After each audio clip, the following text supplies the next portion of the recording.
Hello, everyone. Welcome back to Everyday English with Jack and Sara, the podcast that helps you speak English naturally, confidently, and fluently every single day. I'm Jack. And I'm Sara. Hello, lovely people. We're so happy you're joining us again. If you're new here, a warm welcome to you. Make sure you subscribe and give this episode a thumbs up so you never miss our daily conversations. Exactly. Today we're talking about a topic that everyone loves: how to sound fluent when you talk about your hobbies and the things you enjoy doing in your free time. Perfect. And before we jump in, we'd love to hear from you. Tell us in the comments, what do you like doing in your free time? We always enjoy reading your answers, and who knows, your hobby might even appear in our next episode. Yes. So take a moment, write your favorite free time activity in the comments below while you're listening. And of course, don't forget to share this episode with your friends who are learning English too. Now, this is one of the best topics for everyday conversation because everyone has something they like doing outside of work or school. Absolutely. And it's a great way to connect with people. You can find common interests and build friendships just by saying what you enjoy. So, Sara, what do you usually do in your free time when you're not recording with me? Well, I love gardening. I find it incredibly peaceful. Watching something grow from a tiny seed is just amazing. That's lovely. You sound like you really care about it. I do. And you know what I say every time I water my plants? This is cheaper than therapy. Brilliant. So, when you talk about something you love, use expressions like, I absolutely love it, I'm crazy about it, or I'm really into it. They make you sound natural and enthusiastic. Yes, native speakers often say, I'm really into gardening, or I'm mad about football. It adds life to your sentence. As for me, I really enjoy DIY, do-it-yourself, projects at home. Fixing things, building small shelves, painting walls, it's satisfying. Oh, so you're one of those people who actually reads the instructions? Not always. Sometimes I start and then realize I don't have the right screwdriver. Typical Jack. But that's a good one for our listeners. When you talk about a hobby, try to add details: what you do, how often you do it, and how it makes you feel. Instead of just, I like painting, say, I paint at the weekend. It helps me relax after a busy week. Exactly. Details make you sound more fluent and more human. Do you still cook as much as you used to? Yes, I actually bake on Sundays. It started as a lockdown habit, but now it's something I genuinely enjoy. There's something about the smell of fresh bread that feels like home. Oh, that sounds wonderful.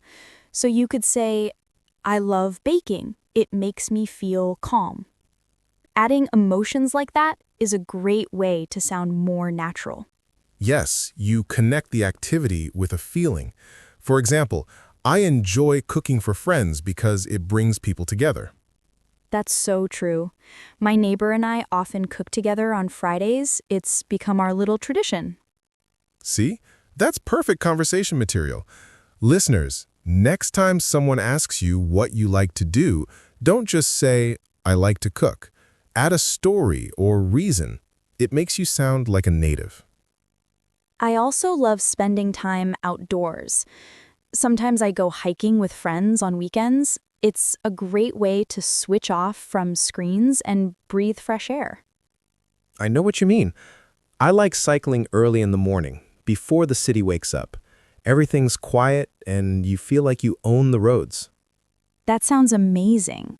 You see, listeners, these phrases, I love spending time outdoors, I enjoy getting some fresh air, I like being active, are so natural in everyday English.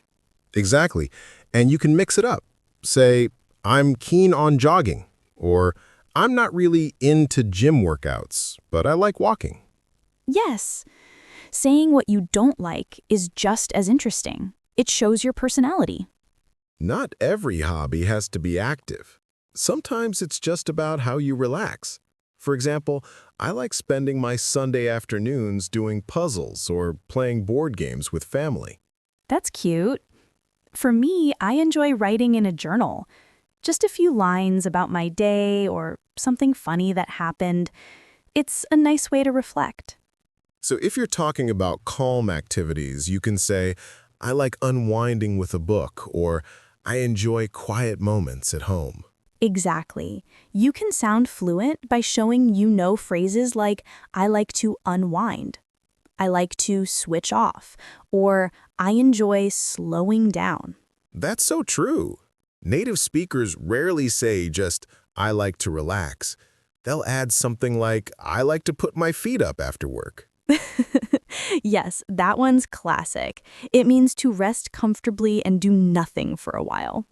Now, we can't forget traveling. It's one of those hobbies that most people get excited about. Definitely. I love exploring new places.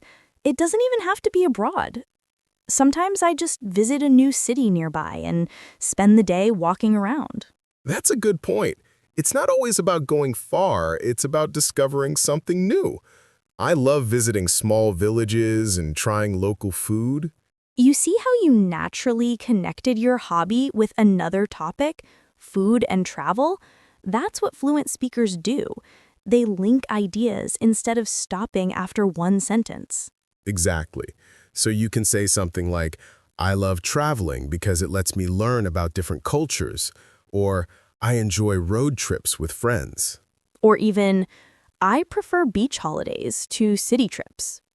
Comparing things makes your conversation sound more dynamic. All right, Sarah, we've talked about what we like. Now, let's be honest. What's something you don't enjoy doing at all? I don't enjoy ironing. It feels endless. I agree. I can't stand ironing.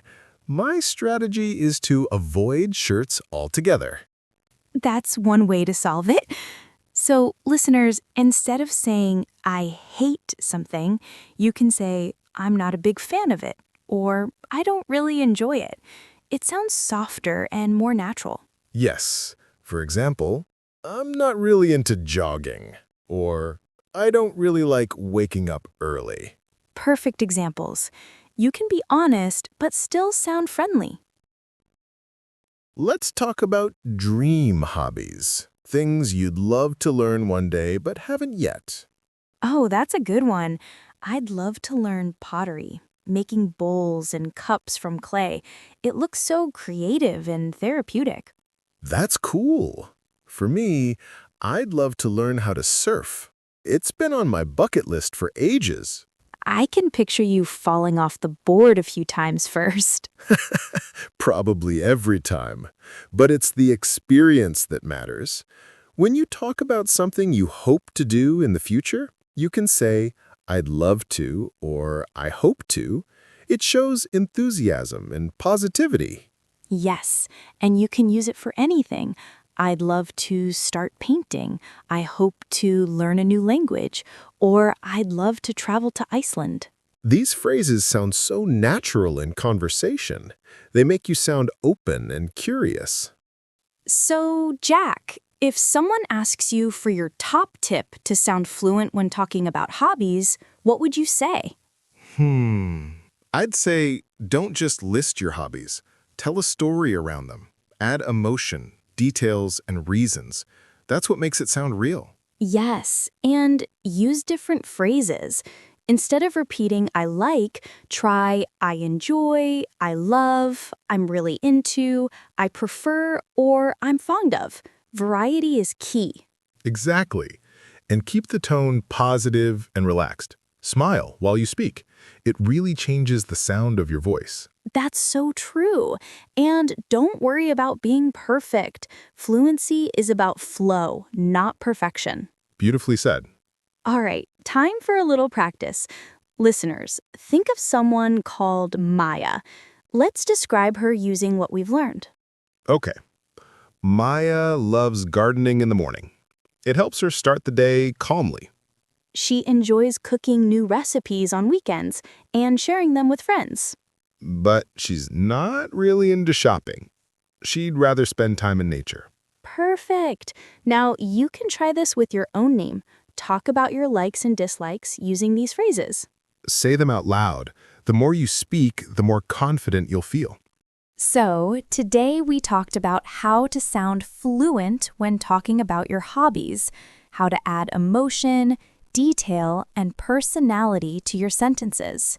We learned that variety of phrases is important. Use I love, I enjoy, I prefer, I'm keen on, and I'm not a big fan of. And we shared lots of real-life examples about gardening, cooking, traveling, and relaxing activities. Exactly. Remember, English is not just about grammar, it's about connection. When you talk about what you love, your English sounds alive. That's the magic of everyday English. Well said. And if you enjoyed this episode, don't forget to like, subscribe, and share it with your friends. And tell us in the comments, what do you like doing in your free time? We'd love to know. All right, that's all for today. Until next time, keep learning, keep smiling, and remember, Everyday English is fun English.